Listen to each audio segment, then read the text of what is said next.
Hello there guys, how's it going? In this video I'm going to take you through step by step how to turn this image on the left into this image on the right as quickly and easily as possible, as I realize that PixInsight can be a bit of a challenging program to really wrestle with at times. So I want to try and keep things simple but overwhelmingly effective, and that's what this whole thing is going to be about. Now I've provided this exact data set for you to download and process along with me in tandem if you would like. I think it's a wonderful way to learn, as you can see what I'm doing on screen, and follow the steps exactly, at least for the first few times until you find your feet. But if you just check the link in the description box down below, it's all on there for you. It should just look something like this, Hyperstar Horsehead, and you can drag that in along with the tool set if you like, the processing icons, which will look something like this. Now we are also going to be doing a future kind of critique session on this, so if you'd like to take part in that too, then please do post your result from this tutorial or processing session, however you want to view it, on Instagram, just using the hashtag Horsehead Challenge. So all one word, hashtag Horsehead Challenge, and I'll be able to find it that way and see your images and rate your submissions at a later date, I promise. It's all very gentle and it doesn't get too out of hand. Anyway, we are going to be using some paid software for this, as is the best stuff in the business. BlurXTerminator, NoiseXTerminator, StarXTerminator will feature in this tutorial, so if you have those already, excellent. If you don't, I will demonstrate them to you and hopefully perhaps give you the necessary push towards getting these things, because honestly I feel like before I had them I was held back, and now I'm no longer in that position. I love them. I think they're well worth the money. I haven't regretted a single moment the money that I've spent on these tools. I do have affiliate links down below, and if you would like to use those and help me out, that would mean a really great deal to me, and thank you to everybody who's already used those. Now I realize this is a big old wordy introduction, so the last thing I need to state is that we're going to be using also GradientXTerminator, that is the AI powered gradient removal software, but I'll also demonstrate other options for you along the way. We won't dwell on things too much and hopefully not get lost in the reads. After that wordy introduction, anyway, I'll just go ahead and we'll take you through the initial steps on this image. So when you drag it into your screen, it will look something like this. If your processing icons aren't visible, by the way, if you drag those in, you need to right click and select all icons and then click arrange icons, and that will bring everything into view for you. But as you can see, they're in view for me right now. I'm going to hit STF after opening up the STF tool just by double clicking it. And we can see we've got some issues. So there's a strong gradient. The immediate thing that I notice is a strong gradient going from left to right on this image. So it's actually going to be right to left in reality. This is a mirrored system, just one mirror. So it's flipped, but we'll address that later. There are also some quite large, really rather notable stacking artifacts going on. So if I just take you to a corner, for example, you can see where the intersection of all the frames doesn't overlap over the whole image. Now, if you're stacking in PixInsight, it is very likely that you'll be using an auto-cropped output anyway, so you won't have to do this, but I want to include this step because I don't stack in PixInsight. I stack in AstroPixel Processor. It nearly escaped me for a moment there, but it really is, it does a wonderful job, and that's what I use, but it doesn't auto-crop, so I'm going to cover that for you right now. So, first step, let's get this thing cropped. Dynamic crop, I'm just double-clicking it, and I'm going to drag in from the corners.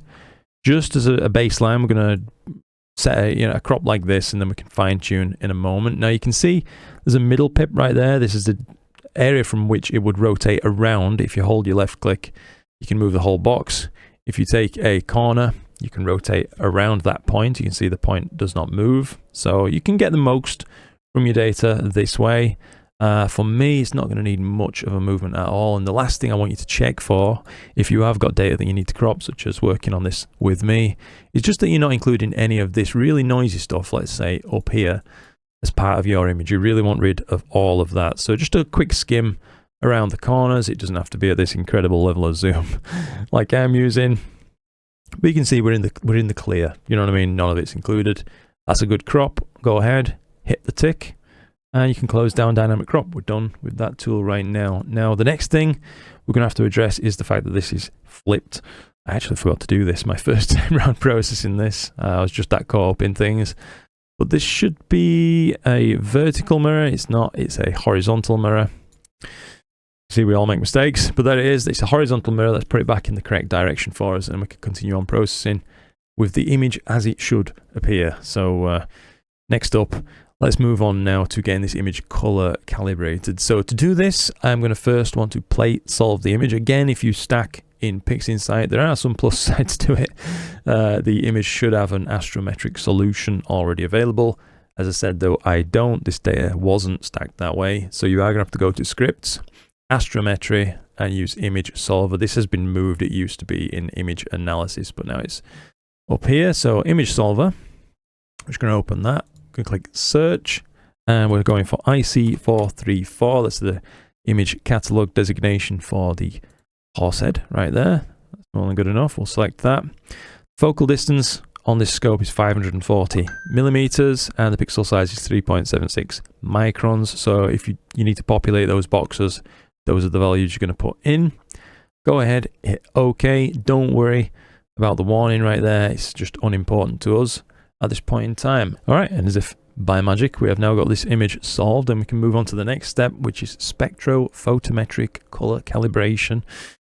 Bit of a mouthful, but a good tool all the same. Now, the quantum efficiency curve of this thing, we know what camera it is, so let's put it in. It's an IMX571 right there. It's all part of that same sort of family, which is a very similar quantum efficiency curve. The filters, there were none, just a UV-IR cut filter really. So we're going to leave these as they are. We don't particularly need to generate graphs on this, so we can go ahead now and just run this tool. So hopefully we will have a color calibrated image. I'll go ahead and close SPCC down. I'm going to reapply the STF now. We can also see this in two different phases if you would like. So this is a linked stretch currently. If we unlink, we can see there's a small difference in the data. It looks a little bit overall less green in a unlinked state. I'm just going to keep it linked for now for simplicity, but you can see the next glaring issue that we're going to have to deal with in this image at this particular time is this large gradient going across the image now from right to left. It's brighter on the right, darker on the left. Now there are a few options for this. There are more than a few. In fact, you could try to tackle this with ABE or DBE, even though I wouldn't really recommend those anymore, as there just are better options out there. My preferred option is still GradientXpert, even now we have access to the multi-scale gradient correction tool. It is good, don't get me wrong, but I just don't feel like it's built for me. it's too much messing to get a nice result. That's just me. But by all means, if you want to, really try out all your options at this point, you could give a few things a go just by making a clone, by dragging a new image across, just like this. So now I've got the exact same data twice. It's just cloned. So I'll tell you what, we can try these side by side. So on the cloned one, just on the right here, we are going to run MGC on it. So first off, we need to run spectrophotometric flux calibration. Again, we know the quantum efficiency curve, so we'll apply that. The filter set is okay as is, and we don't need graphs. So let's just run this tool right now. Now that's finished, we can go ahead and run multi-scale gradient correction. All right, so let's have a quick run through of multi-scale gradient correction right now. I'm just going to use the default files as they are. I've placed these inside my PC in a folder where they're not going to get touched by anything else. I'm going to leave the gradient scale and structure separation at default, and we will run through really quickly. So let's just take a look. A STF on the gradient model, and we can see it seems to have done a nice job right there. How does it actually look on the image though? If we just reapply a stretch on that, we've got some dark bands on the left and a light band on the right, lightning on the bottom, a little lightning on the top right. Not great, I would say, as is. So let's try undo that. I'm just going to try and demonstrate for you a moment. We'll increase the structure separation, and we can see there's the model, there's the output. A little better, but honestly it's not good. It's still completely flat. We can also try and adjust the gradient scale down with the separation back to the initial point where it was at. Let's take a look now. This is the model and this is the image. Look, I think you'll agree it's not great. It would take some time to dial in. So that's why I'm going to say to you, honestly, probably just skip the tool for now. It's not that hot. Instead, I'm going to use GradientXpert. So script, toolbox, GradientXpert, not messing with anything.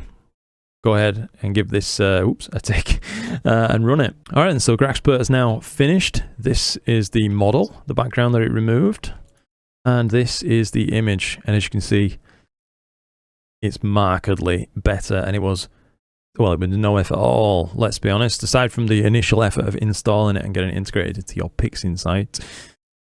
No effort at all. I think it's a much better solution. So I think to me, it's not really just worth the time investment to play around with MGC to get a result that's honestly not as good as GradientXpert in most cases. I've yet to see an example where MGC has done a better job than GradientXpert for me. Maybe it's working great for you. I'd love to know. Perhaps a comment down below. Let me know how you're getting on with it yourselves. But for me, it's GradientXpert all the way. And that's my advice to you. If you are just starting out, that's where I'd put my own effort. It does a wonderful job.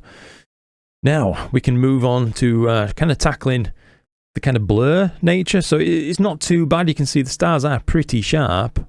But there is other things about the image that I'd like to see sharpened up a little more. So for example, this filamentary detail right here around the flame nebula in particular, that can look really interesting. So if you open up BlurXTerminator, we can, I think we'll make a clone and we'll run 2 different quick tests on this. So I'll just zoom in on this region and we'll have one run at defaults, which we will keep on the left, and one with some slight adjustments on the right. So first off, let's apply the defaults. Okay, so that's the defaults applied on the left. Quite a nice difference. I think you'll note, you can see a lot of this filament has tightened up. The star profiles have tightened up, and indeed even the smaller kind of low signal to noise ratio stars, they're also becoming more apparent on the screen. And I just really can't stress enough how good these tools are. Please, give them a go. If you're really serious about your astrophotography, I think you'd be doing yourself a disservice not to.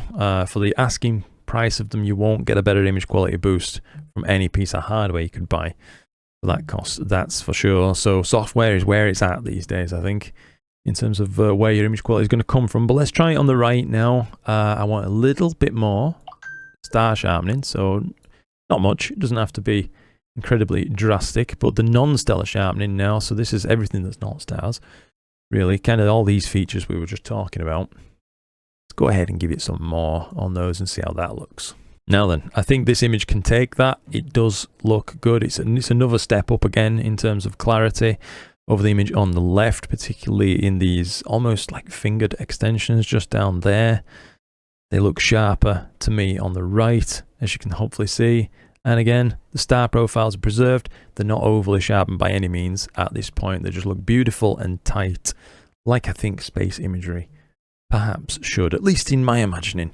And I think we'll keep, again, on this crop for a moment, because we can also take a look at... I want to continue with this right image, by the way. So first things first, let's close the left image. We are going to continue on with this one right here, but we'll expand it a touch. Because I want to talk to you now about NoiseXTerminator. That's the next thing, the next blaring issue that we need to take care of in this image. I think you can see there's a fair bit of noise, especially around this core right here. The in-between sections, in between large, brighter features. On the horse head itself, there's a lot of noise going on. It's not terribly bad looking noise, but it is there. And that's where NoiseXTerminator comes in. Now, this has just received an update to the latest AI version 3. And man, it is good. You can see now it's got an iterations mode.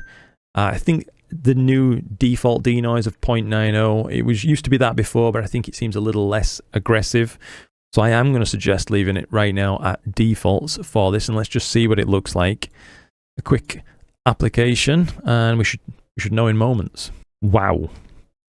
What a wonderful job that's done. I mean, I don't know how well that's going to come across for you on YouTube, as inevitably we are dealing with compression, which will introduce artifacts of its own. But it's a noise-free image. Do you know what I mean? We're going from this on the left right here, where you can just start to see, let's say, very faint hints at some smoky detail around here and here in particular. And if we go ahead and just let it do that application, you can see it's suddenly revealed, because that noise has been peeled away.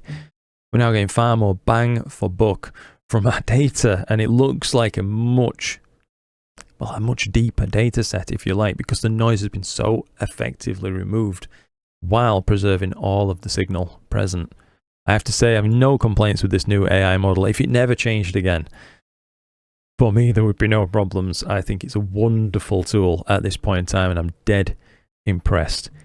Give the trials a go through those links, if you wouldn't mind as well. That would be really awesome. But however you do it, the advice is there. You know, give them a go. They're wonderful, wonderful tools. Now, the next thing we need to do is take this from the non-linear stage of processing. So it's currently, as is, unstretched. And we actually need to stretch it so that when we save this thing out, we're going to be able to see what we've worked on, because currently it would look like this. There's not much going on right there. I think you can agree. Now, if we apply a stretch, you can see it's pretty strong right there. Well, let's have a look at it in a unlinked state as well. A little bit more like green coming through. We could nuke that out with SCNR, but I think looking at this, why I'm trying to determine this is because we've got a couple different tools we can use.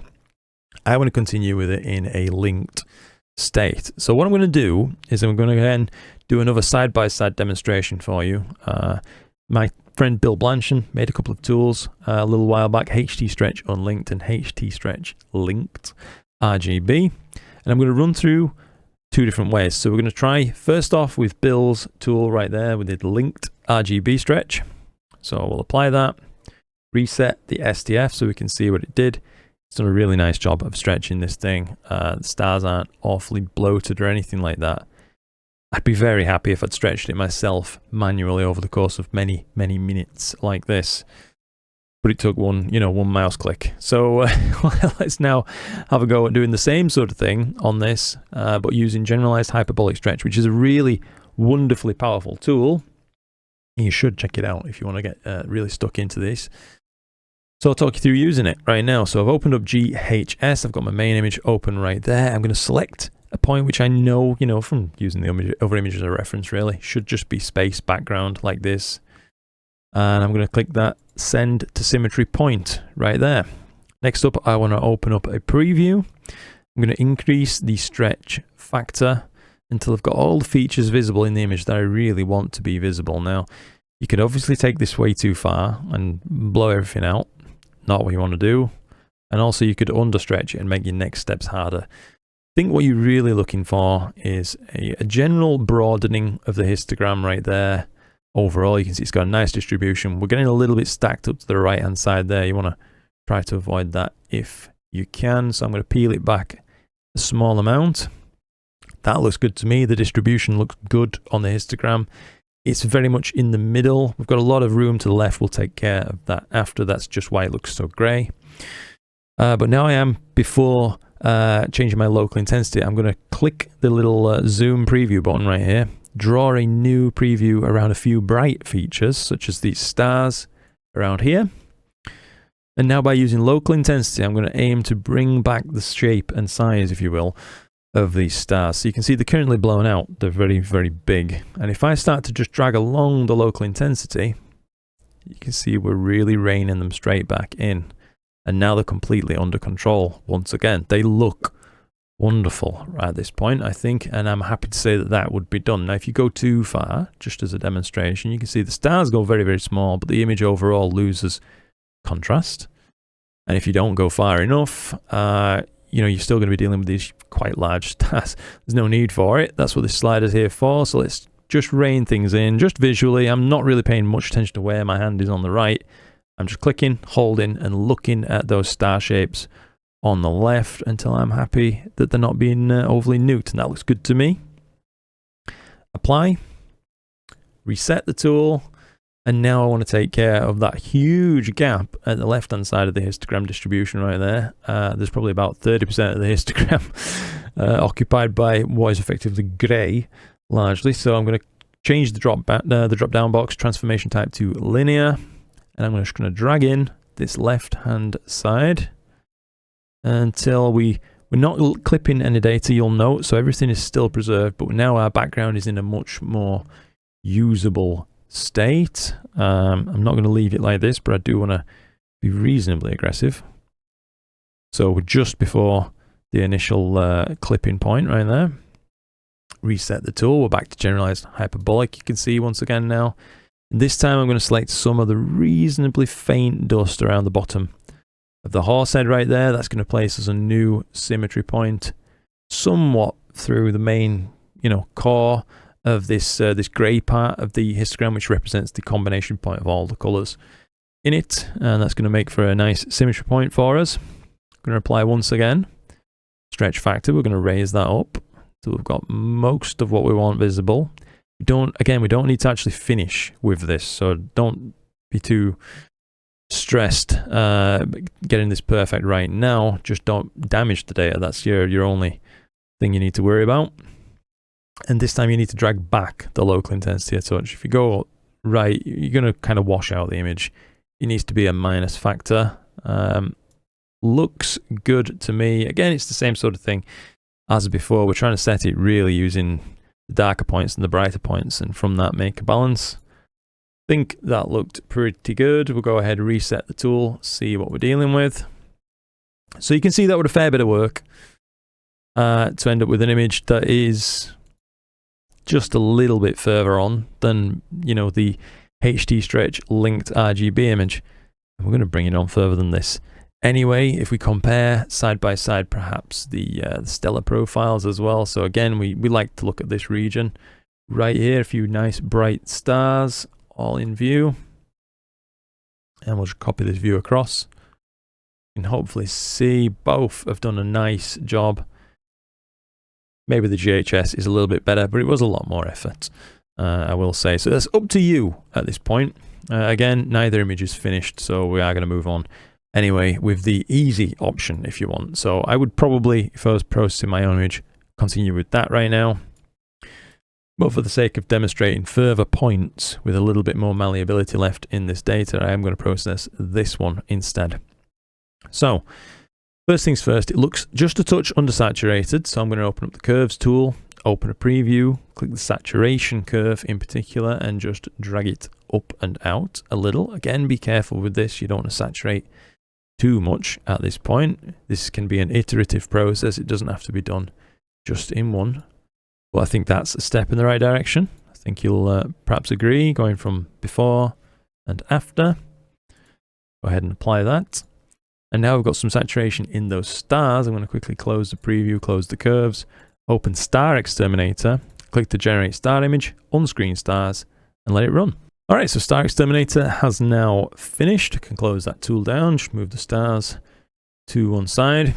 And you can see we've got actually a couple of kind of diffraction rings visible in the image right there around where some of the brighter stars have been removed. That's a remnant left behind. Doesn't bother me too much, probably just a feature of the hyperstar. At least it looks like my collimation's okay. But now with all the stars taken out, we can actually be a little bit more aggressive with this data. So once again, to the curves, open a preview. This time I'm going to select RGBK. I'm going to raise up the overall, if you like. You can see can't go too far as we're going to start to blow out the cores of these really rather bright regions. I'm going to meter myself a little bit, not going to go too far, and just peel back a touch on those mid values.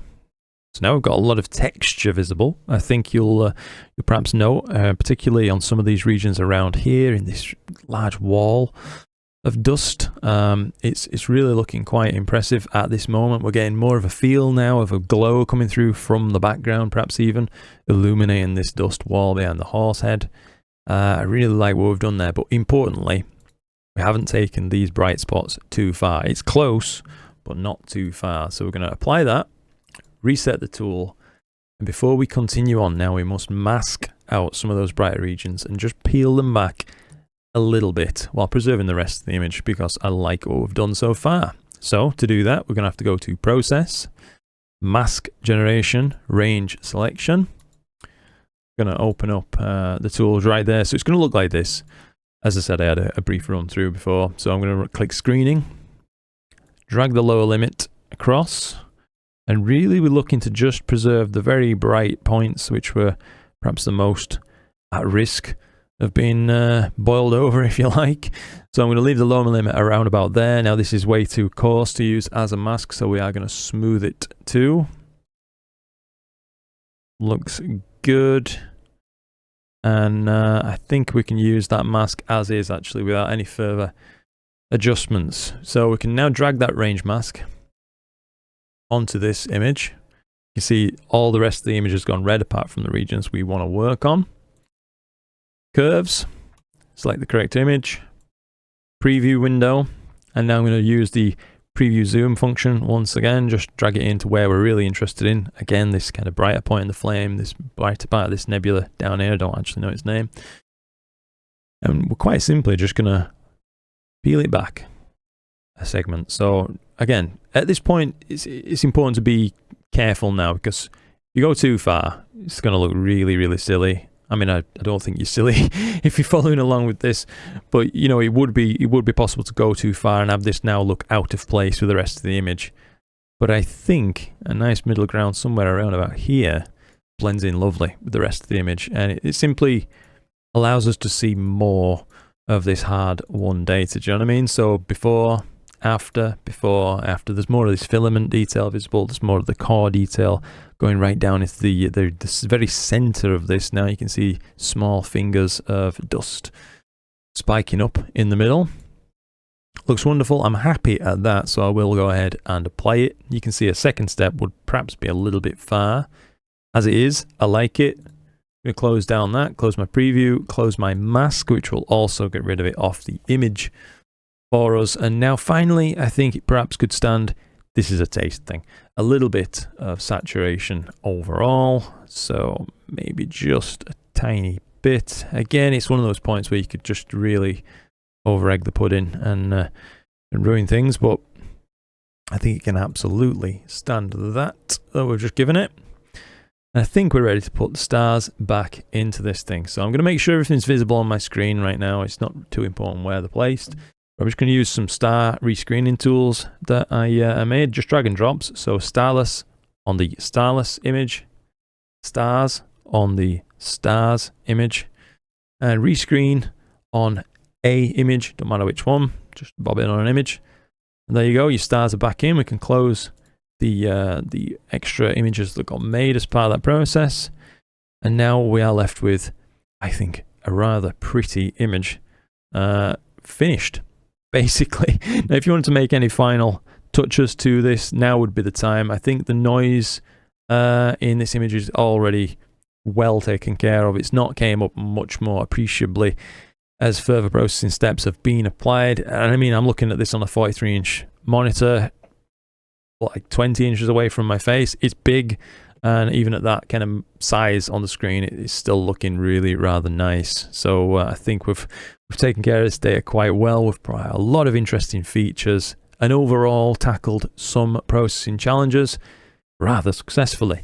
Overall, I would say it's gradient free and it looks attractive. I'm very happy with it, and I hope that you've learned something as you followed along with this, and hopefully had some fun too.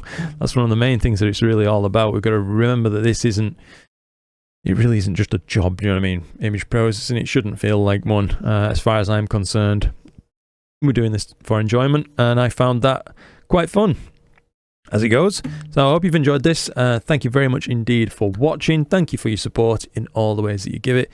If you wouldn't mind checking out those affiliate links down below for those tools, I promise you won't regret them. They are absolutely wonderful tools. They really, really are. I wouldn't just say it. And they're made by a really kind bloke as well, Russell Croman. So yeah, thanks very much indeed. Hope you've enjoyed this. Look forward to seeing your submissions and rating them in a future video. Look after yourselves, guys. Clear skies.